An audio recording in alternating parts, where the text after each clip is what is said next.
Hello friends, welcome to word study. I hope आप सब लोग अच्छे होंगे। थैंक यू हमारे लास्ट वीडियो को लाइक करने के लिए। और अगर आपको उस टॉपिक से रिलेटेड कोई भी क्वेरी हो, कुछ भी क्वेश्चन पूछना हो, तो आप हमें कमेंट बॉक्स में कमेंट कर सकते हैं या फिर आप हमें फॉलो कर सकते हैं हमारे फेसबुक पेज पर, व्हाट्सएप ग्रुप पर या टेलीग्राम चैनल पर, और वहाँ पे भी आप अपने क्वेश्चंस को पूछ सकते हैं। आज जो हम टॉपिक डिस्कस करने वाले हैं वो पिछले टॉपिक का जो सेकंड पार्ट था, हम उसे डिस्कस करेंगे। और आज का एक नया टॉपिक होगा ब्लड।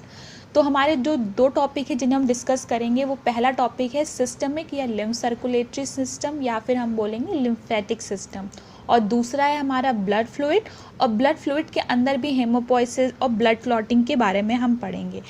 ये सिस्टमिक और लिम्फ सर्कुलेटरी सिस्टम, ये जो हमने पहला ब्लड सर्कुलेटरी सिस्टम पढ़ा था जिसमें हमने हार्ट की बात करी थी, वहीं पे हमने ये बात करी थी कि एक लिम्फेटिक सिस्टम भी होता है जिसमें कि जो हमारा जो ब्लड होता है वो बॉडी से हार्ट में जाता है। तो इसके बारे में आज हम डिटेल में पढ़ेंगे। Lymphatic system. Lymphatic system is a network of tissues and organs that help rid the body of toxin, waste and other unwanted materials। अब इसका मतलब क्या हो गया? जैसे कि लिम्फेटिक सिस्टम होता है हमारा, तो उसमें क्या होता है कि हमारी बॉडी से जो ब्लड जाता है वो हार्ट में जाता है। अब हार्ट में ब्लड तभी जाता है जो हमारा डीऑक्सीजनेटेड ब्लड होता है, that is called impure blood. अगर वो इम्प्योर ब्लड है, यानी कि हमारी बॉडी से जितने भी वेस्ट मटेरियल्स हैं, टॉक्सिन्स हैं या अनवांटेड मटेरियल्स हैं जिनकी हमें ज़रूरत नहीं है, तो वो क्या होता है कि हमारे बॉडी में हमारे जो ब्लड है उसमें चला जाता है। और जो ब्लड का जो न्यूट्रिएंट्स होते हैं या जो हमारे मटेरियल्स होते हैं वो हमारे ऑर्गन्स एब्जॉर्ब करते हैं। Rest of the material which is unwanted material, it's given back to the blood again. और वो ब्लड जो है बॉडी से फिर हार्ट में जाता है एंड देन अगेन हार्ट में वो ऑक्सीजनेट होके हमारी बॉडी में आता है। तो वही चीज़ थी। दो सिस्टम हमने पढ़े थे, एक ब्लड सर्कुलेटरी सिस्टम जिसे हम बोलते थे या पल्मोनरी सिस्टम बोलते थे, और दूसरा था हमारा सिस्टमिक या लिम्फेटिक सिस्टम। तो जो हमारा ब्लड सर्कुलेटरी सिस्टम जो हम पहले पढ़ चुके हैं, और जो दूसरा है ये लिम्फेटिक सिस्टम, जिसमें कि हमारा ये बताया जाएगा कि कैसे हमारी बॉडी से हार्ट में जाता है ब्लड। तो लिम्फ होता है, lymph is composed of WBCs and carbon dioxide. WBCs मतलब कि वाइट ब्लड सेल्स, यानी कि WBC का मतलब होता है वाइट ब्लड सेल। और लिम्फ नोड्स होती हैं, लिम्फेटिक या लिम्फ वेसल्स बोलेंगे। Tonsils, spleen, thymus are also the part of the lymphatic system. हम ये लिम्फेटिक सिस्टम देखते हैं कौन सा पार्ट कहाँ पर है। टॉन्सिल्स हमारे जॉ लाइन्स के पास, देखा होगा, हम बहुत अक्सर बोलते हैं कि हमारे टॉन्सिल्स हो गए हैं। जब हम बहुत ज़्यादा खट्टा या बहुत ज़्यादा हमें एलर्जी हो जाती है तो हमारे टॉन्सिल्स हो गए हैं। तो ये हमारा किस पार्ट में होता है? ये जॉ के पास में, हमारे थॉरेक्स के नीचे साइड में large cluster of lymphatic cell found in the pharynx, pharynx के पास होता है। लिम्फ नोड कहाँ होते हैं? They are produce in store cells that fight infection and disease. They are 600 to 700 lymph nodes in the human body, यानी कि ये कोई पर्टिकुलर प्लेस पे नहीं होता है। They are present 600 to 700 lymph nodes होते हैं जो हमारी बॉडी में प्रेजेंट होते हैं। Next, thymus. Thymus, this organ is where T cells mature. T cells help destroy the infected और cancerous है। आगे हम पढ़ेंगे ये T cells होते हैं, B cells होते हैं, नेचुरल किलर्स होते हैं। तो ये हमारे एक्चुअली क्या होते हैं? ये हमारे हमको इम्यूनिटी प्रोवाइड करते हैं। These cells fight against your infection. जैसे ही आपकी बॉडी में इन्फेक्शन होता है, तुरंत ये रिएक्ट करते हैं और हमारी बॉडी से क्या होता है कि एंटीबॉडीज़ प्रोड्यूस होती हैं। एंटीबॉडीज़ जब प्रोड्यूस होती हैं तो वो किसी भी इन्फेक्शन को फाइट करती हैं। तो this T cells have a major role. Thymus हमारे हार्ट के जैसे अपर पार्ट में होता है, अटैच होता है। तो ये हमारे बॉडी को इन्फेक्शन या कैंसरस सेल्स इन सब के को प्रोटेक्शन में हेल्प करता है। स्प्लीन क्या होता है? ये लार्जेस्ट लिम्फेटिक ऑर्गन है in the body and contains white blood cells that fight infection और डिसीज। यानी कि स्प्लीन में क्या होता है, आगे अभी हम पढ़ेंगे कि जो हमारे रेड ब्लड सेल्स होते हैं, दे डाई ओवर है। ये हमारा सबसे लार्जेस्ट लिम्फेटिक ऑर्गन होता है जिसमें कि वाइट ब्लड सेल्स होते हैं, यानी कि हमारे WBCs यानी कि बी और सी सेल्स जो हमारे यहाँ पे होते हैं, वाइट ब्लड सेल्स यहाँ पे हमारे होते हैं, तो वो हमारे किस में हेल्प करते हैं, they help us fight infection और एनी डिसीज़। अब जो लिम्फ नोड्स की हम बात कर रहे थे, तो ये कैसी होती है, इनका शेप इस तरीके से होता है। These are small oval structure are important component of the body's immune system and help in fighting infection. These functions as a filter of lymph, catching any debris or the cells present in the lymph। यानी कि ये एक ऐसा career की तरह हमारा help करता है कि जिसमें से अगर हमारी बॉडी में कोई भी अनवांटेड वेस्ट हो गया, फ्लूइड, जो भी चीज़ें हमें नहीं चाहिए होती हैं, तो ये कहाँ पे आता है, इन्हीं लिम्फ नोड्स में आता है। Afferent lymphatic vessels carry lymph into the lymph nodes, इन लिम्फ नोड्स में लेकर आते। जर्मिनल सेंटर है, साइनसेस हैं, आर्टरी है, वेन है, तो ये यहाँ से इनके अंदर आता है। हम पहले पढ़ेंगे लिम्फ के बारे में कि लिम्फ होता है एक्चुअली क्या है। Lymph is a clear and colourless fluid होता है। The word lymph comes from the Latin word called lympha which means connected to water. Lymph is a fluid similar in composition to blood plasma. जैसे कि हमने पढ़ेंगे blood plasma क्या होता है, it's more of a contains water, उसमें ज़्यादा होता है then the other nutrients present. Plasma leaves the body cells once it has delivered its nutrients and removed debris। जैसे ही हमारी बॉडी में जो प्लाज्मा यानी कि ब्लड में जो प्लाज्मा होता है, जैसे ही उसने अपने न्यूट्रिएंट्स, वही मैंने बताया था आपको, जैसे ही कि ब्लड के न्यूट्रिएंट्स जो है कि सेल्स में आ जाएंगे, उसके बाद जो भी रिमेनिंग जो फ्लूइड होता है, कुछ तो वेन्यूज सर्कुलेशन में चला जाता है, ब्लड वेसल्स में चला जाता है, और जो बाकी बचता है वो हम बोलते हैं लिम्फ, उसे हम बोलते हैं लिम्फ। वही होता है clear and colourless fluid. Next क्या है, lymph nodes. Lymph nodes are the small bean shaped structure होती हैं, जो मैंने पीछे दिखा दिया आपको, एक बीन शेप्ड स्ट्रक्चर थी, and that are usually less than 2.5 centimeter in length. They are widely distributed throughout the body along the lymphatic pathways where they filter the lymph before it is returned to the blood। अपने blood के पास आने से पहले ही वो क्या होते हैं, अपने पाथ पे उनको फिल्टरेशन होता है, जो भी न्यूट्रिएंट्स होते हैं वो बॉडी में देते हैं, and the rest is again transferred to the blood and then it goes to the heart. Lymph nodes are not present in the central nervous system. अब सेंट्रल नर्वस सिस्टम का मतलब जो हमारे ब्रेन का part होता है, वहाँ पे लिम्फ नोड्स नहीं प्रेजेंट होते हैं। Lymph node is surrounded by a connective tissue capsule and divided into compartments called the lymph nodules बोलते हैं। एक नोड होता है जो बड़ा पार्ट होता है, उसमें भी उसके सब पार्ट्स होते हैं, उनको हम नोड्यूल्स बोलते हैं। They are dense mass of lymphocytes and macrophages. हम लिम्फोसाइट्स और मैक्रोफेजेस के बारे में आगे आने वाले टाइम पे ही पढ़ेंगे, जस्ट इस लेक्चर के बाद ही। Lymphatic vessels which are similar to the veins and capillaries of the circulatory system. जैसे कि सर्कुलेटरी सिस्टम यानी कि ब्लड जो हमारा था उसमें जैसे वेन्स और कैपिलरीज होती हैं, वैसे ही सिस्टमिक सिस्टम में लिम्फेटिक वेसल्स होती हैं।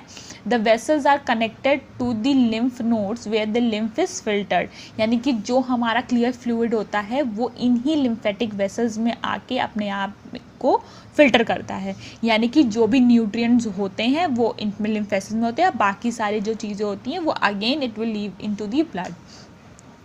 They only carry fluid away from the tissue. The smallest lymphatic vessels are the lymph. Lymph जो होती हैं smallest lymphatic vessels होती हैं, and they are found in all regions of the body except the bone marrow, central nervous system and tissues such as the epidermis that lack blood vessels।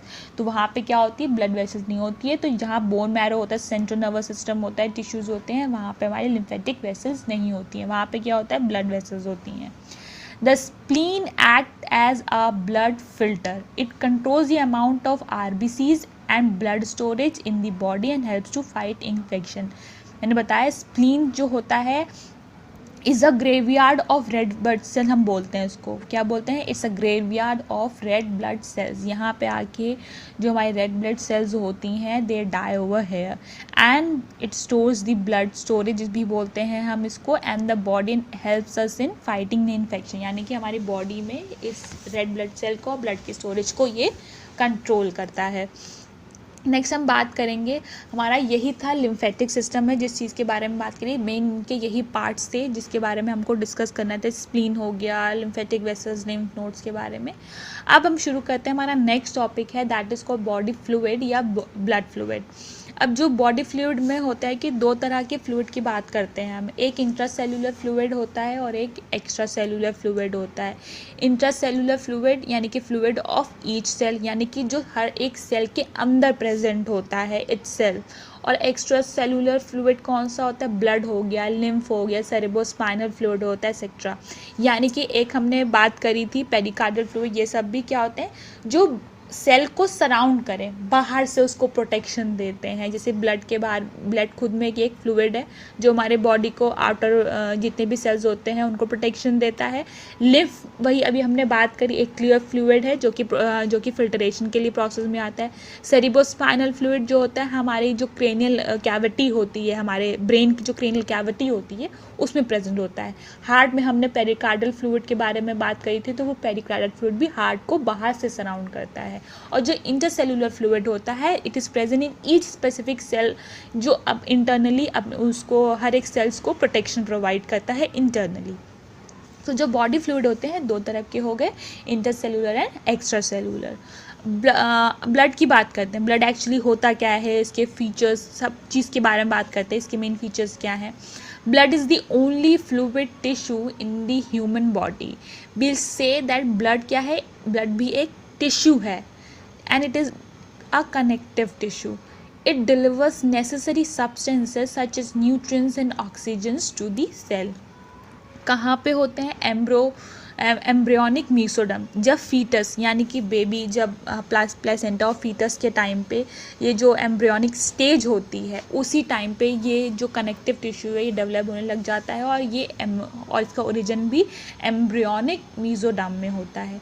कहाँ formation इसका होता है, bone में। Generally हम कहते हैं कि अगर ब्लड कैंसर हो गया या ब्लड से रिलेटेड बोन कैंसर हो गया तो हम कहाँ से ब्लड जनरली ट्रांसफ्यूज़ करते हैं, बोन मैरो से करते हैं। और बोन मैरो से करने का रीज़न क्या होता है कि वहाँ पे सबसे ज़्यादा आपके स्टेम सेल्स का प्रेजेंस होता है, और स्टेम सेल्स खुद में एक सेल्फ रेप्लिकेटिव सेल्स होते हैं जो किसी भी सेल्स का शेप ले सकते हैं।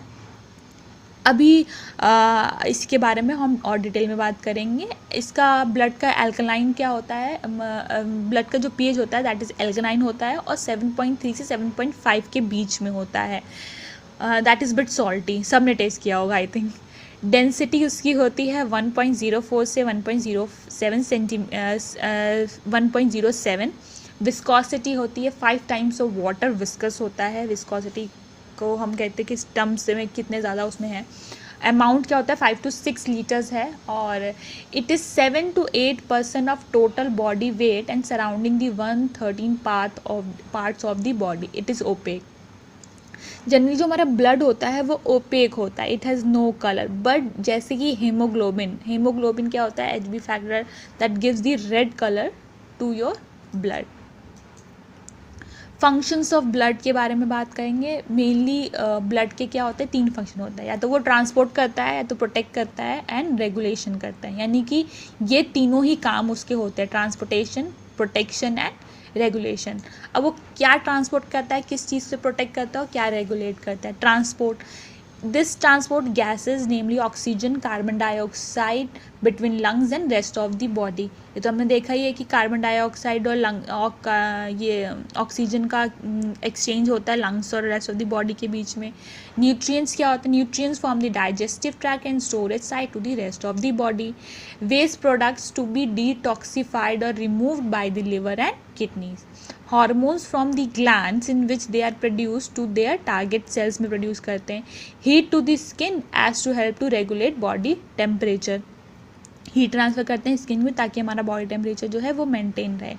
अब किस किस चीज़ से प्रोटेक्शन देते हैं, ब्लड में क्या होता है, ब्लड है सेवरल इन्फ्लेमेशन, यानी कि अगर हम ल्यूकोसाइट्स और वाइट ब्लड सेल्स, यानी कि वाइट ब्लड सेल्स को हम और क्या नाम से जानते हैं, ल्यूकोसाइट के नाम से जानते हैं।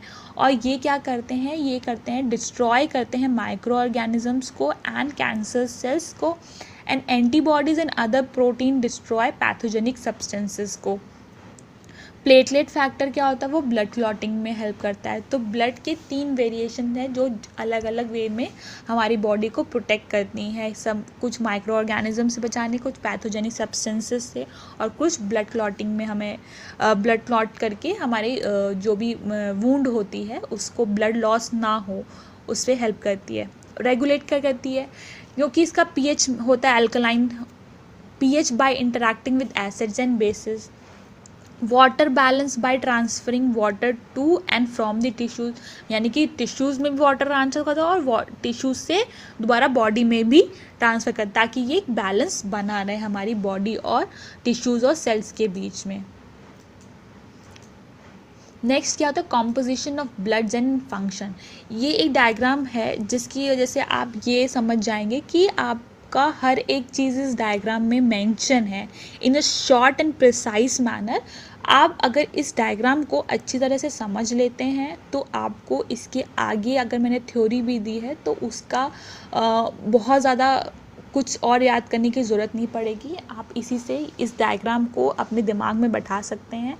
हर एक इस फ्लो चार्ट के थ्रू हर एक चीज़ आपको एक ही जगह पे सामने दिख जाएगी। तो इसमें क्या है कि ब्लड, अब ब्लड को हमने किस में 2 पार्ट में, ब्लड में 2 चीज़ें मेन होती हैं, एक तो ब्लड सेल और एक ब्लड प्लाज्मा जिसे हम बोलते हैं। तो हमारी बॉडी का 55% यानी कि जो ब्लड का 55% होता है उसमें क्या होता है, प्लाज्मा होता है, और 45% जो होता है वो अदर ब्लड सेल्स होते हैं। Total blood volume is your 55% and total blood volume को 45% इज़ योर ब्लड सेल। तो ब्लड में सबसे पहले जो इंपॉर्टेंट होता है दैट इज़ योर प्लाज्मा, जो कि क्लियर स्ट्रॉ कलर फ्लूइड होता है, या स्ट्रॉ कलर बोलेंगे यानी कि वो हल्का सा येलोइश कलर जो होता है दैट इज़ ऑफ प्लाज्मा। उसमें उस प्लाज्मा में भी वाटर और प्रोटीन्स होते हैं। Water 91.5% of plasma is constituted of water and 7% is of proteins, यानी कि प्लाज्मा का भी 91.5% is your water and 7% is your plasma, and उसमें से भी जो रिमेनिंग 1.5% है उसमें अदर सॉल्यूबल सब्सटेंसेस सोल्यूट्स होते हैं। उस सोल्यूट्स में भी क्या क्या चीज़ होते हैं, गैसेज इन सोल्यूशन यानी कि oxygen, carbon dioxide and nitrogen, ये गैसेज होती हैं। एंटीबॉडीज़ एंड एंटीटॉक्सिन्स होते हैं। और उसके एंड प्रोडक्ट्स की बात करें, and products of carbohydrate, proteins, fat and metabolism इसके लिए होता है, ये absorbed from the digestive system. तो इसमें क्या होता है कि एंटीबॉडीज़ एंड एंटीटॉक्सिन में एंड प्रोडक्ट्स हो गए हमारे carbohydrates, protein, fat and metabolism absorb from the digestive system. Digestive system से हम इनको एब्जॉर्ब करते हैं, ये वहाँ से हमें मिलते हैं। उसके बाद प्रोटीन्स आते हैं। तो प्रोटीन्स में कौन कौन से प्रोटीन्स होते हैं, albumin, globulin, fibrinogen, prothrombin and heparin, ये सारे प्रोटीन्स होते हैं यहाँ पे जो प्लाज्मा में प्रेजेंट होते हैं। एंड वो उसका काम क्या होता है, एल्ब्यूमिन, ग्लोब्यूलिन, फिब्रिनोजन, प्रोथ्रोम्बिन और हेपारिन, मेनली ये दोनों एल्ब्यूमिन ग्लोब्यूलिन का जो भी फंक्शन होता है that is provide the immunity function in immunity. And जो इम्यूनोग्लोब्यूलिन्स होते हैं हमारे 5 तरह के होते हैं, IgA, ये हमारे इम्यूनोग्लोब्यूलिन्स होते हैं। एंड एल्ब्यूमिन जो हमारे इन्फेक्शन, हमारा जो भी बॉडी होता है उसमें रिस्पॉन्ड करता है। तो contribute to blood vessel osmotic pressure and blood viscosity में ये हेल्प करते हैं। एंड द मिनरल सॉल्ट्स भी इसमें होते हैं। Vital to normal tissue function, act as a buffer and electrolyte balance, यानी कि जो हमारा ब्लड होता है उसमें भी हमारे क्या होते हैं, कुछ मिनरल सॉल्ट्स होते हैं जिसकी वजह से हमारे जो ब्लड का इलेक्ट्रोलाइट बैलेंस होता है, इलेक्ट्रोलाइट्स होते हैं हमारे, वो बैलेंस रहते हैं। तो उसमें क्या होता है, क्लोराइड्स होते हैं, फॉस्फेट्स होते हैं, कार्बोनेट्स हो गए of sodium and potassium and calcium, ये सब हमारी बॉडी में होता है। तो ये क्या हो गए, हमारे मिनरल सॉल्ट्स हो गए। और ये जो absorb from the digestive system, ये कहाँ से है और क्या क्या चीज़ें एब्जॉर्ब होती है, ग्लूकोज एब्जॉर्ब होता है, फैटी एसिड्स हो गए, अमीनो एसिड्स हो गए, ग्लिसरॉल हो गया, ग्लाइकेनॉल हो गया, वाइटामिन हो गए, और क्या urea and uric acid used in excretion bye the kidneys. तो ये सारी चीज़ें जो होती हैं हमारे ब्लड प्लाज्मा में होती हैं, जिसमें वाटर होता है, प्रोटीन्स होते हैं, अनदर सॉल्युबल सब्सटेंस। सबसे ज़्यादा किसकी क्वांटिटी होती है, दैट इज़ ऑफ वाटर। उसके बाद ब्लड सेल की बात करते हैं तो इसका 45% होता है। इस 45% में भी इन तीनों चीज़ों की सबसे ज़्यादा कंसंट्रेशन होती है, that is erythrocytes, leukocytes and thrombocytes. Erythrocytes are also known as your red blood cells, यानी कि आरबीसीज जिसे हम बोलते हैं। They are 5 million cells in one drop of blood, यानी कि एक सिंगल ड्रॉप में इतने सारे सेल्स होते हैं आपके आरबीसीज के। ये कहाँ हमारे आरबीसीज बनती हैं, they are made in red bone marrow, carries oxygen and life span is of 120 days. यानी कि आपको इस चार्ट में मिनिमम से मिनिमम आपकी जो भी इम्पॉर्टेंट चीज़ें हैं आपको सिर्फ एक चार्ट से ही मिल जाएंगी। यानी कि जो रेड ब्लड सेल्स होते हैं इनका जो लाइफ स्पैन होता है दैट इज़ ऑफ 120 डेज का होता है। ल्यूकोसाइट के बारे में मैंने बात कर रहे थे कि वाइट ब्लड सेल्स होते हैं, these are called white blood cells. और ये कितने होते हैं, 7500 cells in one drop of blood, recognized and protect from the foreign bodies. White blood cells का काम ही ये होता है कि जो भी हमारे बॉडी में इन्फेक्शन हुआ, कोई भी डिसीज़ हुई, तो उसके अगेंस्ट ये काम करते हैं, क्योंकि ये अपनी एंटीबॉडीज़ बनाते हैं। Made in red bone marrow and the lymph में प्रेजेंट होते हैं। थ्रोम्बोसाइट्स क्या होते हैं, थ्रोम्बोसाइट्स को हम प्लेटलेट्स बोलते हैं। थ्रोम्बोसाइट्स को हम बोलते हैं platelet. They are 3 lakh cells in one drop of blood and made in bone, ये भी बोन मैरो में होता है। Smaller than RBCs, necessary for blood to clot, यानी कि ब्लड क्लॉटिंग, ब्लड ब्लीडिंग को रोकने के लिए प्लेटलेट्स का यूज़ होता है। नेक्स्ट हम क्या बताते हैं कि phagocytes and lymphocyte. Leukocytes are also divided into phagocytes and lymphocyte. अब फैगोसाइट्स क्या करता है, they are located and kill foreign body. ये देखता है कि बॉडी में कहाँ पे फॉरेन बॉडीज़, कौन सा इन्फेक्शन हुआ है, वहाँ जाके ये वर्क करता है और ये वहाँ पे जो भी इन्फेक्शन होता है वहाँ पे उससे लड़ता है। अब मैंने बात करी ग्रैन्युलोसाइट्स और मोनोसाइट्स की। 75% of WBCs made in red bone marrow and contains granules in cytoplasm। यानी कि ग्रैनुलोसाइट्स का क्या होता है, 75% ऑफ WBCs होता है, यानी कि वाइट ब्लड सेल्स होते हैं। और कहाँ होती है, रेड बोन मैरो में होते हैं। क्या होते हैं, ग्रैन्यूल्स होते हैं इनके साइटोप्लाज्म में। वेरएज मोनोसाइट में क्या होता है, 25% ऑफ WBCs होता है, WBCs का 25% होता है, along with lymphocytes and made in lymph में होते हैं। Production of antibodies and non granular, और ये क्या होते हैं, ये भी एंटीबॉडीज़ प्रोड्यूस करते हैं। अब ग्रैनुलोसाइट्स भी आगे किस में डिवाइडेड है, न्यूट्रोफिल्स, इजोनोफिल्स एंड बासोफिल्स। 70% ऑफ WBC, यानी कि वाइट ब्लड सेल का 70% क्या होते हैं, न्यूट्रोफिल्स होते हैं। और 4% क्या होता है, इजोनोफिल्स होते हैं। 1% यानी कि लेस और लेस ऑफ WBC। यानी कि सबसे पहला, अगर जब भी हमारे बॉडी में इन्फेक्शन हो तो सबसे पहले जो हमारा रिस्पॉन्स आएगा वो कौन करेगा, कौन सेल्स करेंगे, न्यूट्रोफिल्स करेंगे, यानी कि first response against foreign bodies. और फिर क्या होगा, रिस्पॉन्स इन एलर्जी, अगर हमें कोई बॉडी में एलर्जी होती है तो हमारे इजोनोफिल्स रिस्पॉन्स करेंगे। बेसोफिल्स कब होते हैं, इमीडिएट हाइपर सेंसिटिविटी रिस्पॉन्स होता है, इमीडिएट कुछ भी हुआ तुरंत रिएक्शन होता है हमारा इनकी वजह से।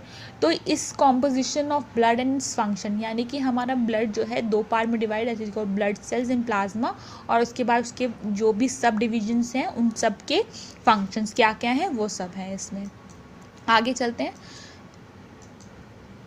Blood composition of blood plasma के बारे में बात करिए, और यही हमारे ब्लड कॉर्प्स है, या हम उसको ब्लड सेल बोलिए या हम फॉर्म्ड एलिमेंट्स बोलते हैं। फॉर्म्ड एलिमेंट्स का मतलब ये हो कि ऐसे एलिमेंट जो हमारे बॉडी में फॉर्म हो रहे हैं तो हम उसे बोलते हैं फॉर्म्ड एलिमेंट्स। तो हमारा सेलुलर, जैसे कि अभी हमें उस चार्ट में हर एक चीज़ ऑलरेडी पहले से ही थी कि हमारा सेंट्रीफ्यूज ब्लड सैंपल एक लिए, तो जितना नीचे का पार्ट है वो हमारा क्या हो गया, रेड आपका ये ब्लड सेल या कॉर्पसेल्स या हम बोलते फॉर्म एलिमेंट। येलो पार्ट अब का हो गया हमारा क्या, ब्लड प्लाज्मा हो गया, यानी कि ब्लड प्लाज्मा। तो इसमें जो सेंट्रीफ्यूज है इसमें क्या हो गया, हमारे इरेथ्रोसाइट्स हो गए, ल्यूकोसाइट्स यानी कि वाइट ब्लड सेल्स, ये हमारे एथ्रोसाइट्स यानी कि रेड ब्लड सेल्स, और हमारे platelets.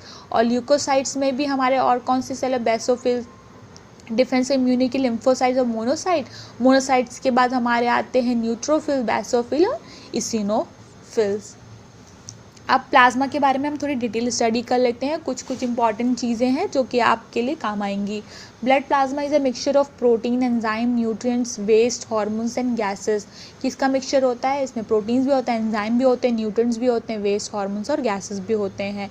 Water is the main constant, मैंने आपको बताई दी 90 to 92% ऑफ इस वॉल्यूम, मेनली 91% इसकी वॉल्यूम होती है। प्रोटीन्स इसमें होते हैं, तो सबसे पहले हम प्रोटीन्स के बारे में बात कर लेते हैं। These are the most abundant substance in plasma by weight, यानी कि ये वाटर जो होता है बाय वॉल्यूम सबसे ज़्यादा होता है, और प्रोटीन का इनका कॉन्स्टिट्यूशन होता है वो बाय वेट ज़्यादा होता है। अगर वैसे देखा जाए सबसे ज़्यादा पानी होता है और उसके बाद हमारे प्रोटीन्स आते हैं। But in terms of if you compare then in terms of volume and weight, then weight of protein obviously will be more than water. तो इनका बाय वेट कंसंट्रेशन जो होता है अबंडेंट सब्सटेंस होते हैं प्लाज्मा में, and play important roles including clotting, defence and transportation में work करते हैं। Plasma protein govern the distribution of water between the blood and tissue fluid by producing what is known as colloidal osmotic pressure, यानी कि जो osmotic pressure में क्या होता है, हमारा जाता है पानी, फिर रिवर्स ऑस्मोसिस लेकर हमारा पानी दोबारा जाता है, जो कि फ़िल्टर, जो भी आजकल के हमारे घर में सबके यहाँ फ़िल्टर्स लगे हुए हैं, उसमें plasma protein govern the distribution of water between blood and tissue fluid. तो यही फिल्ट्रेशन का प्रोसेस हमारी बॉडी के अंदर भी होता है। There are 3 major categories of plasma protein, मैंने अभी पीछे बताया था, एल्ब्यूमिन, ग्लोब्यूलिन्स एंड फिब्रिनोजेन। तो एल्ब्यूमिन्स क्या होते हैं? Which are the smallest and most abundant plasma proteins होते हैं, क्योंकि हमारी बॉडी में जो भी इन्फेक्शन जब भी होता है तो ये रिस्पॉन्ड करते हैं। Globulins which are subdivided into 3 classes from smallest to largest in molecular base. सबसे छोटा कौन सा होता है? हमारा alpha globulins, beta globulins and gamma globulins. इन सब का रोल अलग अलग होता है। फिब्रिनोजेन जो होते हैं, जैसे कि अल्फा ग्लोब्यूल्स हो गया एंड बीटा ग्लोब्यूल्स हो गया, तो they are utilize to transport molecules to facilitate the movement of other substances through circulation. यानी कि जो अल्फा ग्लोब्यूलिन्स होते हैं और बीटा ग्लोब्यूलिन्स होते हैं, उनका फंक्शन क्या होता है कि वो मॉलिक्यूल्स को ट्रांसपोर्ट करते हैं, तो क्या कि उनके मूवमेंट को हम फैसिलिटेट कर सकते सब्सटेंसेज को थ्रू, जितने भी हमारे न्यूट्रिएंट्स हुए, कुछ भी हुए, तो उनको एक जगह से दूसरी जगह पे हमें और सेल्स के पास ले जाना होगा। तो उन अल्फ़ा और बीटा ग्लोबुलिन्स का काम ट्रांसपोर्टेशन की, और जितने भी न्यूट्रिएंट्स हो गए हमारे बॉडी में, तो जितने भी सब्सटेंस हो गए उनका के मूवमेंट को फैसिलिटेट करता है। बेसिकली ये काम अल्फ़ा और बीटा ग्लोबुलिन्स करते हैं। नेक्स्ट हमारा आता है fibrinogen, which is a soluble precursor of a sticky protein called fibrin. यानी कि प्रीकर्सर हम बेसिकली उसको बोलते हैं जो कि आगे उसको प्रोसेस करने में हेल्प करता है, तो वो क्या होता है? हमारा फिब्रिन होता है। Which forms the framework of blood clot. Fibrin plays a key role in coagulation of blood. यानी कि हमारा जब भी कहीं पे चोट लगती है, कुछ होता है, तो जो फिब्रिनोजेन है उसका जो फिब्रिन प्रोड्यूस करने लगता है, और वो एक मैश यानी कि एक जाल टाइप का बनाता है कहीं पे भी, और वही जाल को हम क्या बोलते हैं कि एक क्लॉट बना दिया गया, ताकि हमारी जो एक्सेस ब्लीडिंग है हम उसके रोक सकें। और इसमें जो हमारे गामा ग्लोबुलिन्स है, सॉरी मैं बताना भूल, गामा ग्लोबुलिन्स का रोल होता है कि वो हमारे एंटीबॉडीज़ को प्रोड्यूस करते हैं। जितनी भी एंटीबॉडीज़ होती है वो हमारी बॉडीज़ में ये प्रोड्यूस करती हैं, गामा ग्लोबुलिन्स। नेक्स्ट हम बात करेंगे इसमें जो हमारे प्लाज्मा में अमीनो एसिड्स होते हैं, नाइट्रोजनस वेस्ट होता है, न्यूट्रिएंट्स हो गए, गैसेस हो गए, इलेक्ट्रोसाइट्स, इनका क्या रोल है? तो जो अमीनो एसिड्स होते हैं, these are form from the breakdown of tissue protein और from the digestion of digested protein. जो भी प्रोटीन हम डाइजेस्ट करते हैं या फिर जो भी प्रोटीन हमारे जो टिश्यू से ब्रेकडाउन होता है, वो अमीनो एसिड्स बनते हैं। नाइट्रोजनस वेस्ट कैसे होता है? Being toxic and products of the breakdown of substances in the body. अब यही अमीनो एसिड्स का जब ब्रेकडाउन होके ये अमीनो एसिड बनते हैं, तो इनके जो एंड प्रोडक्ट्स होते हैं, यानी कि सबसे आखिरी प्रोडक्ट्स जो होते हैं in the body, these are usually cleared from the blood stream and are excreted by the kidneys at a rate that balances their production. यानी कि ये जो नाइट्रोजनस वेस्ट हमारी बॉडी में होता है, कभी भी कोई प्रोसेस होता है, अगर हम घर पे भी खाना बनाते हैं तो कोई कोई भी सब्जी छीलते हैं, कुछ होता है, तो उनके जो प्रोडक्ट्स होते हैं जो हमारे लिए नीडफुल नहीं होते हैं, वो हम उसको क्या करते हैं, हटा देते हैं। सिमिलरली हमारी बॉडी में भी जितने भी जो भी प्रोसेसेस होते हैं, उनके जो प्रोडक्ट्स हम रिक्वायर्ड नहीं होते हैं, they are excreted through our kidneys, through हमारी किडनीज से उनको, या ब्लड स्ट्रीम के थ्रू हम उनको निकाल देते हैं। Nutrients these absorb by the digestive tract are transported in the blood plasma. हमारे डाइजेस्टिव ट्रैक से ये न्यूट्रिएंट्स को एब्जॉर्ब होते हैं और कहाँ पे ट्रांसपोर्ट करते हैं, ब्लड प्लाज्मा में ट्रांसपोर्ट करते हैं। And these include glucose, amino acid, fats, cholesterol, phospholipid, vitamin and minerals. Gases क्या होती है, some gases like carbon dioxide and oxygen are transported by plasma. Plasma also contains a substantial amount of dissolve nitrogen होती है उसमें। Electrolytes, most abundant of these are sodium ions which account for more of the blood's osmolarity than other solute। यानी कि electrolytes हमारी body में जो भी होते हैं, सोडियम आयंस जो होते हैं, जितनी हमारे बॉडी में क्या करते हैं, इलेक्ट्रोलाइट्स को बैलेंस करते हैं। कहते हैं हमारी बॉडी में इलेक्ट्रोलाइट्स की कमी हो गई है तो हम बाहर से कुछ एनर्जी ड्रिंक्स वगैरह लेते हैं, तो यही जो होता है हमारे प्लाज्मा में, ये इलेक्ट्रोलाइट्स बैलेंस होता है, जिसकी वजह से जो भी हमारे बॉडी के आयंस होते हैं वो बैलेंस रहते हैं। नेक्स्ट हम पढ़ेंगे एक प्रोसेस होता है hemopoiesis. Hemopoiesis is a very important process with that helps in formation of blood.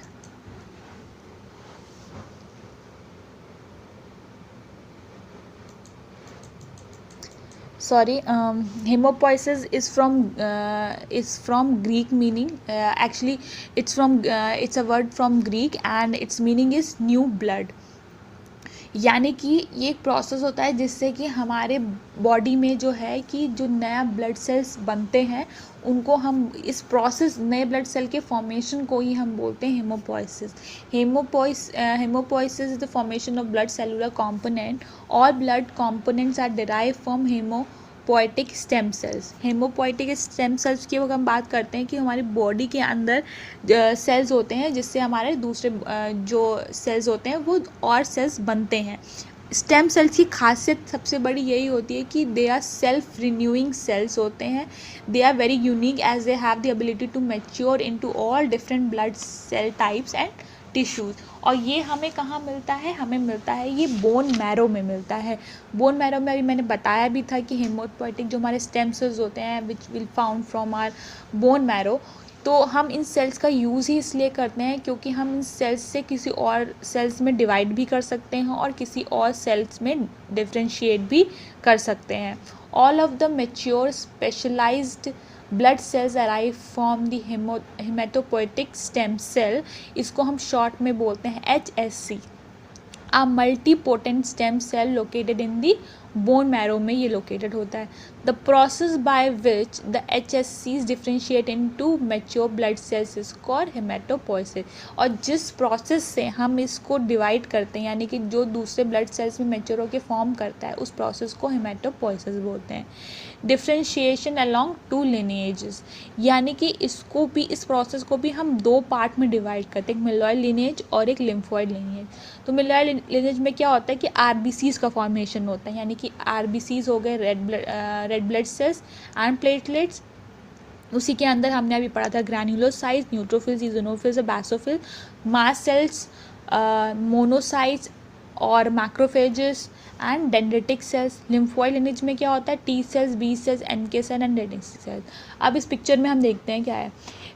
Haematopoietic stem cells है हमारा, ये हमने बोन मैरो से एक्सट्रैक्ट किया। अब इस सेल्स में क्या होगा, जैसे कि हमारी सेल्स साइकिल होती है, एक प्रोसेस से दूसरे प्रोसेस में, जैसे माइटोसिस से हमारे 2 सेल डिवीजन हो गए, तो इससे हमारा क्या हुआ, इस सेल से हमने क्या बनाया, कॉमन मिलर प्रोजेनेटर बनाए, और इस सेल से हमने क्या बनाया, कॉमन लिम्फॉइड बनाए। अब जब हमने मोलर प्रोजेनेटर बनाया तो उससे क्या हो गया, इसके थ्रू प्रोलिफरेशन बोलेंगे या फिर हम बोल सकते हैं डिफ्रेंसिएशन बोल सकते हैं, इन दोनों प्रोसेस से, यानी कि जब ये सेल बना तो इनके थ्रू प्रोलिफरेशन या फिर डिफ्रेंसिएशन, यानी कि प्रोलिफरेशन डिफ्रेंसिएशन का मतलब ये हुआ कि सेल का जो डिवाइड हुआ वो किस किस में हुआ, इरेथ्रॉइड प्रोजेनेटर, तो उससे क्या बन गए हमारे इरेथ्रोसाइट यानी कि रेड ब्लड सेल्स बन गए। मेगा कैरियोसाइट बने तो उससे क्या बने, हमारे प्लेटलेट्स बन गए। और फिर उसमें डिवाइड हुआ तो बेसोफिल प्रोजिनेटर बनाया, उससे क्या बन गए हमारे बेसोफिल बन गए। इसिनोफिल प्रोजिनेटर बना, उससे हमारे क्या बन गए इसिनोफिल बन गए। ग्रैन्युलोसाइट मोनोसाइट प्रोजिनेटर्स बना, उससे हमारे क्या बन गए न्यूट्रोफिल्स और मोनोसाइट्स बन गए। यानी कि एक सेल जो है वो डिफरेंट चीज़ों में उसका डिफ्रेंसिएशन हो रहा है और वो फर्दर आके अपने अपने सेल्स में बॉडी में सेल्स बना रहा है। लिम्फोइड में क्या होता है कि हमारे बी सेल प्रोजिनेटर बनाए तो उन्होंने हमारा बी सेल बना दिया, टी सेल प्रोजिनेटर हुए उन्होंने टी सेल बना दिए, और फिर हमारे आते हैं नेचुरल किलर सेल जो हमारी बॉडी में प्रेजेंट होते हैं। नेक्स्ट हम देखते हैं मलाइड लिनेज और लिम्फोइड लिनेज का मतलब क्या हुआ। जो मोलाइड का मतलब होता है टिश्यू ऑफ बोन मैरो, यानी कि बोन मैरो का, यहाँ से ये सपोज करो this is a tissue from a bone marrow से हमने लिया है। Are blood cell that have differentiated from the haematopoietic stem cell then the myeloid progenitor cell. यानी कि पहले वो स्टेम सेल से डिफ्रेंशिएट का मतलब ही ये हुआ कि वो स्टेम सेल से दे हैव फॉर्म क्या आपका मेलॉइड प्रोजिनेटर सेल पहले उन्होंने बनाया। यानी कि पहले प्रोजिनेटर सेल्स में, यानी कि प्रोजिनेटर सेल का मतलब कि जो कि प्रोसेस स्टार्ट करेंगे आपका आगे से, उसके बाद associated with the innate immune system. Myeloid का जनरली इन्नेट यानी कि आपका जो इम्यूनिटी है आपके बाय बर्थ से होगी, आप उसे पैदा होने के बाद नहीं एक्वायर करेंगे। एक एक्वायर्ड इम्यूनिटी होती है और एक होती है innate immunity. Innate immunity which is present by birth and acquired is which is you adapt after your birth. जैसे कि आपको कोई डिसीज़ हो गई है तो आप जब कोई डिसीज़ होती है तो आपके अंदर एंटीबॉडी प्रेजेंट होगी। जैसे सपोज करिए आज की डेट में आपको कोरोना की बहुत ज़्यादा चल रहा है, सबको ये बहुत लाइव एग्जांपल है, तो कह रहे हैं कि आपको एंटीबॉडीज़ डेवलप करनी है ताकि आपको फर्दर इन चीज़ों से बचाया जा सके। तो जो ये वाली इम्यूनिटी है that is your acquired immunity, कि आप किसी को डिसीज़ हो रही है आप उसे सर्वाइव कर रहे हैं, तो that is your innate immunity. MPCs को मेला progenitor sales differentiate in the bone marrow into RBCs में होते हैं, फिर मेगा कैरियोसाइट्स में होते हैं, मेलियोसाइटिक मोनोसाइट्स बोलते हैं, या मैक्रोफेज या dendritic cells. Innate immune system होता है। लिम्फोइड लिनेज में क्या होता है, they are composed of T cells, B cells and natural killer cells होते हैं। इसमें क्या होता है कि अब इसमें ही देख लेते हैं, हेमाटोपोइएटिक सेल्स में मल्टीपोटेंट स्टेम सेल्स में कन्वर्ट हुआ, फिर ये कन्वर्ट हुआ किस में, मेलॉइड प्रोजेनेटर सेल्स में, लिम्फोइड प्रोजेनेटर सेल्स में, और ये नेचुरल किलर में। इसके बाद ये T सेल्स और ये B सेल्स में फर्दर हो गए। मेलॉइड प्रोजेनेटर आगे किस में कन्वर्ट हो रहा है, neutrophils, basophil, eosinophils, monocyte, microphages, platelets और रेड ब्लड सेल्स में। तो इस तरीके से ये हेमाटोपोइएटिक सेल्स जो हैं आगे डिफ्रेंशिएट होते हैं एंड वो फर्दर सेल्स अपने अपने सेल्स में डिफ्रेंशिएट होते हैं। Lymphoid lineage composed of T cells, B cells and natural killer cells, type of white cell produced by immune system to defend the body against cancer, pathogens and foreign matter, circulate in blood and lymph fluid and found in body tissue, spleen, thymus, bone marrow of lymph nodes में ये present होते हैं। Next आगे देखते हैं, अभी हमने plasma के बारे में बात करी और प्लाज्मा के बाद हेमोपोइसिस के बारे में बात करी क्योंकि वो ब्लड से रिलेटेड प्रोसेस था। आगे हम इसकी बात करते हैं ब्लड कॉर्पसेल्स या blood cells. Erythrocyte also known as red blood cell, leukocytes को हम वाइट ब्लड सेल्स बोलते हैं और प्लेटलेट्स को हम थ्रोम्बोसाइट्स भी बोलते हैं। जैसे कि हमारे रेड ब्लड सेल्स हो गए, haemoglobin molecules, oxygen from lungs से आई तो इसके अंदर हमारे यहाँ इसमें हीमोग्लोबिन के जो मॉलिक्यूल्स हैं वो बाइंड होके तो हमारा क्या बनाता है, रेड ब्लड सेल्स बनाता है। और उसके बाद रेड ब्लड सेल्स में क्या होता है, red blood cells have two main function इसका, to pick up oxygen from the lung and deliver into the tissue. उसका नेक्स्ट होता है कि कार्बन डाइऑक्साइड टिश्यू से लेकर लंग्स में अनलोड करें, यानी कि exchange of gases. Basically red blood cells का काम होता है exchange of gases, oxygen from the lungs to the deliver into the tissues and from the tissues carbon dioxide लेके हमारे लंग्स में डिलीवर करना। इरेथ्रोसाइट का शेप क्या होता है, आप देख सकते हैं कि बाइकॉनकेव है, यानी कि बीच में जो है ये संकिन है, यानी कि बीच में जो है ये गहरा है। This is a biconcave, this is sunken in the center. RBCs lack nucleus which mean that RBCs are unable to repair themselves. यानी कि इसमें क्या होता है, न्यूक्लियस नहीं होता, जिसकी वजह से ये खुद को रिपेयर नहीं कर सकती हैं. एक्सेप्ट दो एनिमल्स हैं, यानी कि कैमल है और लेमा है, जिनमें न्यूक्लियस होता है and they can repair it's RBCs themselves. Cytoplasm of RBCs consists of 33% of hemoglobin, which gives RBCs their red color and carries most of the oxygen. Some of the carbon dioxide transported by the blood.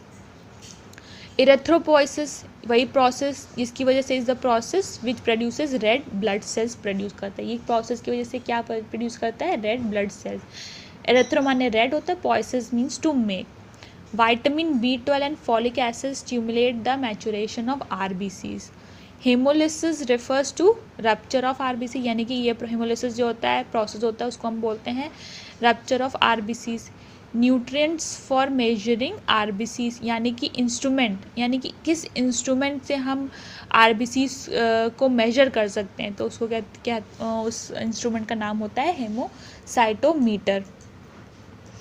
अब बात करते हैं white blood sales की.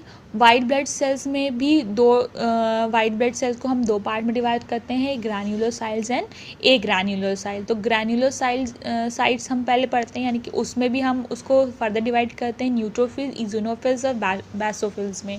Neutrophils are also called polymorphonuclear, यानी कि PMN के नाम से भी हम इसको होता है, because they have a variety of nuclear shape and they play in the destruction of bacteria and the release of chemical that kill or inhibit the growth of bacteria. यानी कि हमने पहले भी डिस्कस किया था कि न्यूट्रोफिल्स जैसे भी आपकी बॉडी में रिएक्शन होगा, सबसे पहला जो रिएक्शन होगा that will be the first response जो भी होगा वो न्यूट्रोफिल्स का होगा. देन आते हैं इज़ोनोफिल्स. ये इनमें लार्ज ग्रैन्यूल्स होते हैं. जब भी हमारी बॉडी में एलर्जीज होती हैं या इन्फ्लेमेटरी केमिकल या रिलीज ऑफ एंजाइम दैट तो उसकी वजह से तब हमारा सबसे बड़ा रिएक्शन किसका होता है, इज़ोनोफिल्स का होता है. Basophils have a pale nucleus that is usually hidden by granules. They secrete histamine, secrete करते हैं, which increase the histamine protein होता है, which increase the tissue blood flow via dilating the blood vessels, and also secrete heparin, which is an anti coagulant, यानी कि heparin जो होता है anti coagulant material होता है जो हमारी बॉडी में होता है, जिसकी वजह से जो क्लॉटिंग होती है हमारी बॉडी में, जो क्लॉटिंग को इनहिबिट करता है basically, that inhibit the process of clotting, यानी कि हमारे ब्लड फ्लो को रोकने में नहीं, उसको और बढ़ाने में काम करता है. नेक्स्ट हम बात करेंगे agranular. Agranular cell में दो टाइप के सेल्स होते हैं, यानी कि monocytes and lymphocytes. Lymphocytes they are usually classified as small and और मीडियम साइज के सेल्स होते हैं. Lymphocyte function in destroying cancer cell, जो भी कैंसर सेल्स होते हैं उनको डिस्ट्रॉय करने में काम आता है, and viruses and foreign invading cells. In addition, they present antigens to activate other cells of the immune system. Monocytes, they are the largest of the formed elements. They function in differentiating into macrophages, which are large phagocytic cells and digest pathogens, dead neutrophils and debris of the dead cells. यानी कि monocytes कैसे हो गए, monocytes ऐसे sales हो गए जो कि डाइजेस्ट कर, जो भी हमारे अंदर कोई भी चीज़ डेड हुई या फिर हमारे कुछ भी बैक्टीरिया हुए तो they digested and dead neutrophils and the debris of the dead cells, यानी कि जो भी सेल्स हमारे जो भी डेड होते हैं वो उनको डाइजेस्ट करने, ताकि हमारी बॉडी में कोई भी ऐसा इन्फेक्शन ना हो पाए. फिर आता है हमारा प्लेटलेट्स. लास्ट हमारा इसका आता है कि जो प्लेटलेट्स होते हैं ये क्या होते हैं, स्मॉल फ्रेगमेंट्स होते हैं बोन मैरो के स्मॉल फ्रेगमेंट होते हैं. तो ये क्या होते हैं, दे बेसिकली सिक्रीट वैसो मतलब कंस्ट्रिक्ट करते हैं ब्लड वेसल्स को. जैसे सपोज करो ब्लड वेसल्स को कंस्ट्रिक्ट करने का मतलब ये हुआ कि जो भी हमारे बॉडी में कोई भी ब्लड वेसल्स डैमेज हुई, हमें चोट लगती है, कुछ होता है, तो उसकी ताकि वो ब्लड और ना बहे आगे और ब्लीडिंग ना हो, तो वो कंस्ट्रक्ट करते हैं, that is reduce that path. तो ब्लड प्लेटलेट्स का वही काम होता है, form temporary platelets plugs to stop bleeding, यानी कि टेम्परेरी प्लग्स बनाते हैं, यानी कि प्लेटलेट्स एडहेशन उसको बोलते हैं या प्लेटलेट्स एग्रीगेशन बोलते हैं. यानी कि ये प्लाज्मा मेम्ब्रेन होती है, उसके अंदर ये प्लेटलेट्स हुए, ग्लाइकोकैलिक्स और ग्लाइकोप्रोटीन की वजह से क्या होता है, प्लेटलेट्स का एडिशन होता है और प्लेटलेट्स का एग्रेशन होता है। इसमें एक प्रोथ्रोम्बिन एंजाइम होता है जिसकी वजह से थ्रोम्बिन रिलीज होता है और ये प्लेटलेट्स को एक्टिवेट बेसिकली करते हैं। The mass of platelets formed is known as a platelet plug, यानी कि प्लेटलेट्स का जो एक लेयर फॉर्म होती है उसको हम क्या बोलते हैं, प्लेटलेट प्लग बोलते हैं, विच कैन रिड्यूस और स्टॉप द माइनर ब्लीडिंग, यानी कि छोटी मोटी चोट में इस चीज़ का फंक्शन ज़्यादा होता है। ये क्या प्लेटलेट्स क्या सिक्रीट करते हैं, कोगुलेंट्स यानी कि क्लॉटिंग फैक्टर को रिलीज़ करते हैं जो कि प्रमोट करते हैं ब्लड क्लॉटिंग को। They dissolve blood clots when they are no longer needed, यानी कि जब हमें ब्लड क्लॉट्स नहीं नीडेड होते हैं तो हम ये प्लेटलेट्स का रोल होता है कि वो उसको हटा सके। यही होता है कि हमारे कहते हैं कि ब्रेन में क्लॉट्स हो गए हैं, कुछ हो गए हैं, तो जब ये प्लेटलेट रिस्पॉन्स करना बंद कर देता है, अपना फंक्शन करना बंद कर देता है, तभी हमें एक्स्ट्रा बाहर से इंजेक्शंस लेने पड़ते हैं ताकि ये हमारा जो क्लॉट ब्लीडिंग, इंटरनल ब्लीडिंग्स को रोकने के लिए ये डाइजेस्ट करता है एंड डिस्ट्रॉय करता है बैक्टीरिया को। इसका फाइनल टॉपिक है कि ब्लड क्लॉटिंग और ब्लड कोआगुलेशन कैसे होता है। ब्लड क्लॉटिंग और कोआगुलेशन ये एक इम्पॉर्टेंट प्रोसेस है जिसमें कि ब्लीडिंग को हम इंटरनल ब्लीडिंग को या आउटर ब्लीडिंग को रोकने में ये काम करता है। When the blood vessel is injured and this process the blood changes from a liquid to a gel forming a blood clot, यानी कि ब्लड फिर कैसे चेंज होता है, एक जेल में चेंज हो जाता है जिसे हम बोलते हैं blood clot. It potentially results in hemostasis, जिसकी वजह से जो हेमोस्टैसिस एक प्रोसेस जिसकी वजह से क्या होता है, जो ब्लड लॉस होता है, डैमेज होता है, वो रिपेयर हो सके। हमारा जो ब्लड वेसल्स डैमेज हो जाती है दैट गेट्स रिपेयर। तो इस डायग्राम देख सकते हैं कि एक डैमेज वेसल्स है, injury to vessel lining triggers the release of clotting factor. इसकी वजह से जैसे ही हमारे इंजरी हुई, कुछ हुआ, ऐसे क्या हो गया, हमारे बॉडी से क्या है, क्लॉटिंग फैक्टर का जो हुए रिलीज़ हो गया। ये क्लॉटिंग फैक्टर प्रोथ्रोम्बिन जो एंजाइम है, प्रोथ्रोम्बिन जो है हमारे जो ब्लड में प्रेजेंट होता है उसे जाके वो एक्टिवेट करता है। तो प्रोथ्रोम्बिन की वजह से हमारा बनता है थ्रोम्बिन। थ्रोम्बिन जो होता है फिब्रिनोजेन, जो हमारा सॉल्युबल सब्सटेंस हमारे ब्लड में प्रेजेंट होता है उसको जाके एक्टिवेट करेगा एंड फॉर्म करेगा फिब्रिन जो कि इनसॉल्युबल है। एंड यही फिब्रिन स्टैंड्स जो है ब्लड क्लॉट के ऊपर जाके हम ये एज अ यही ब्लड के साथ मिलके रेड आरबीसीज के ऊपर जाके ये स्ट्रैंड्स को ये एक प्लग टाइप का बना सकते हैं जो कि इनसॉल्युबल है, इनसॉल्युबल क्लॉट बना देंगे। फॉर्मेशन ऑफ प्लेटलेट प्लग इसी की वजह यही होता है कि प्लेटलेट एक्टिवेट हुई है एंड इसकी वजह से ये प्लेटलेट प्लग बनने लग। The mechanism of coagulation involves activation, addition and aggregation of platelets as well as deposition and maturation of fibrin. Platelets are type of blood cells and protein in your plasma, यानी कि ये एक platelets जो है वो एक का blood cell का टाइप है और एक प्रोटीन है इन your plasma, the liquid part of the body. ये प्लेटलेट्स और प्लाज्मा जब दोनों साथ में वर्क करते हैं and they form a clot over the injury. तो इसकी ये जो प्रोसेस होता है 3 स्टेजेस में कंप्लीट होता है। पहली स्टेज क्या होती है, पहली स्टेज में जैसे कि आपकी किसी भी चोट लगी हो, कुछ हो, तो क्या होता है कि due to any reason when ये cells get traumatized then from दो cell thromboplastin is release and at the same time platelets thromboplastin release by the platelet. यानी कि जैसे ही कोई भी आपकी चोट लगी तो क्या रिलीज़ होगा, प्रोथ्रोम्बिन रिलीज़ होगा या थ्रोम्बोप्लास्टिन हम उसे बोल सकते हैं, एक्टिवेटर रिलीज़ होगा। और प्लेटलेट्स क्या रिलीज़ करेगी, प्लेटलेट थ्रोम्बोप्लास्टिन रिलीज़ करेगी। थ्रोम्बोप्लास्टिन और मिक्सचर किसका होता है, लिपोप्रोटीन और फॉस्फोलिपिड्स का ये मिक्सचर होता है और इसी को हम बोलते हैं क्या, फैक्टर 3 बोलते हैं। ये क्या होता है, thromboplastin and platelet thromboplastin in presence of calcium and protein form the prothrombinase enzyme. ये जो होता है ये अब बनाएगा एक एंजाइम बनाएगा, प्लेटलेट्स कैल्शियम और प्रोटीन की प्रेजेंस में ये बनाएगा एंजाइम कॉल्ड प्रोथ्रोम्बिनेस एंजाइम। यही इसको हम बोलते हैं prothrombinase enzyme is the product of your first stage. Second stage में क्या होता है, यही एंजाइम जो होता है वो इनएक्टिवेट करेगा हिपैरिन को प्रेजेंट इन द ब्लड। अभी इनएक्टिवेट क्यों करेगा, क्योंकि हिपैरिन जो है एंटीकोगुलेंट एजेंट है। एंटीकोगुलेंट यानी कि वो क्लॉट होने नहीं देगा, यानी कि it is an anticoagulant matter and also knows anti prothrombin, तभी हमें इसको इनएक्टिवेट करना है। तो बेसिकली हेपेरिन होता है क्या है, कॉन्जुगेट पॉलीसेकेराइड होता है, formed in the liver and mast cells in presence of vitamin K presence में ये बनता है। हेपेरिन क्या होता है, stops the formation of blood clotting in the veins. तो हम ये हेल्प करता है कि ब्लड क्लॉटिंग हमारे वेन्स में नहीं होना था, stop the formation of blood clots in the when जहाँ पे रिक्वायर्ड है। तभी हम जब हार्ट की कोई डिसीज़ होती है उसमें क्लॉट्स बनते हैं तब हम हेपेरिन का इंजेक्शन देते हैं ताकि उसमें क्लॉट ना बने।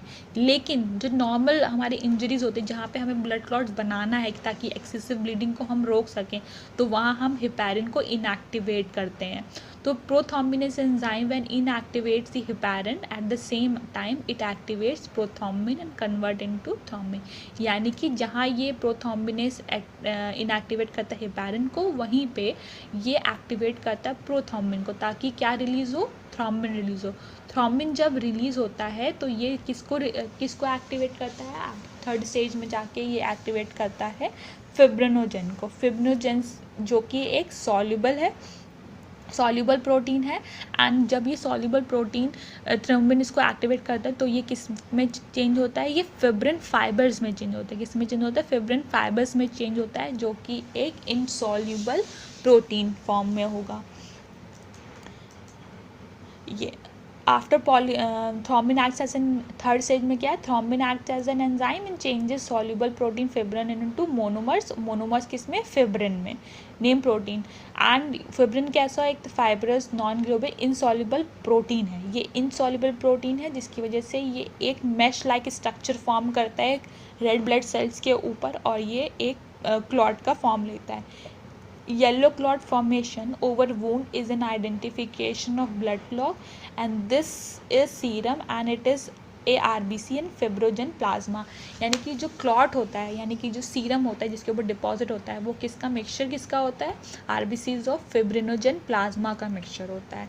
तो इसी के साथ हमारा ये टॉपिक ख़त्म होता है। Thank you so much. I hope आपको ये लेक्चर पसंद आया होगा, और आपको इससे रिलेटेड कोई भी क्वेरीज है तो आप अगर यूट्यूब के हमें कमेंट बॉक्स में नहीं लिख सकते हैं तो हमारे चैनल्स को सब्सक्राइब करिए, और फेसबुक, व्हाट्सएप और टेलीग्राम चैनल पे भी आप अपने क्वेरी कर सकते हैं।